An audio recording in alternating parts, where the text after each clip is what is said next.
Hi, my name is Maria Fernanda Chavez, and today I'm going to be talking about cultural stereotypes and how they affect people in a social and economical way. I chose to work on this topic because I think it's a topic nobody really cares about and talks about, and it affects a lot of people, and this is a real issue that everyone lets pass because they are not affected by it, because they never experience the issue, and that also is the root of many global issues like racism and discrimination. But what is a stereotype? A stereotype is when people or a group of people falls into a single life story. In this case, a cultural single life story. By this, I mean what the world thinks about the country or the culture because of what media says or because of what they saw. These stereotypes are normally formed because of lack of knowledge. The lack of knowledge of the cultures and of the world is usually what makes us think that everyone that is from a specific country is the same, or that the country and the culture is bad. I believe that this topic is relevant to me because it is not relevant to other people, and that is what is affecting me. The real issue here is that people don't give it the real amount of importance that the problem really needs. Because it doesn't affect you directly, it doesn't mean that it doesn't exist. Since I was little, my perspective has been developing thanks to my parents' education and my inner circle. But when I started to grow up and learn more and more about other cultures and the way the world looks at them, I realized that cultural stereotypes are more present than what we think.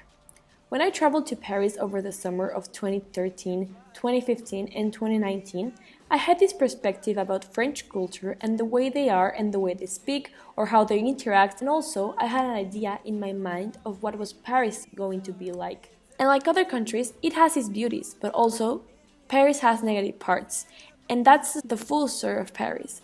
I realized that for you to truly understand and respect the culture, you should have both sides, the good and the bad side of the culture.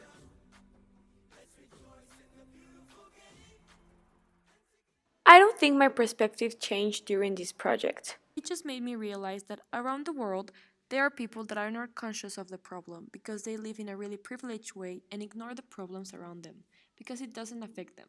It just made me want to make a change even more. Well, my proposal objective is to educate people from our community about cultures around the world, the good and the bad side, so that they can create their own perspective and don't fall into the single life story that the world has.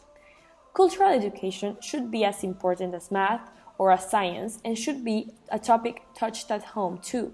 If it were that way, I believe a lot of problems would not exist or wouldn't be as big of a problem as they are now. I think that my proposal is not only to educate the other people, but to educate myself as well, because you can never know enough. Knowledge is power. If you have an open mind and a multicultural thinking, you can open doors around the world and it helps you to build relationships with people from all around the world. The change starts with yourself, and by this way, we can eliminate racism, discrimination, and stereotypes. In yourself, you are contributing to a better world.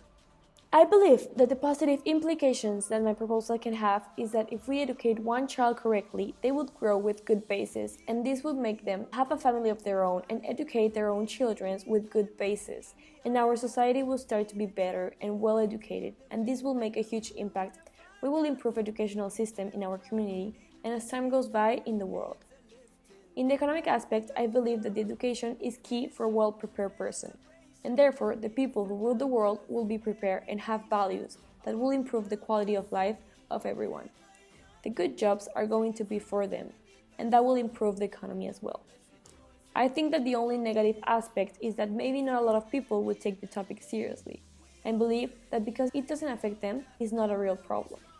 And in the economic way, in order to give classes, we need some money so that the people who give the classes are well prepared and experts in the topic, so that the children have good basis and quality education. Our role here is to change the world. As people with the opportunity of a good quality education, it's our responsibility to our community and to the world and the future generations to make a change and build a better society.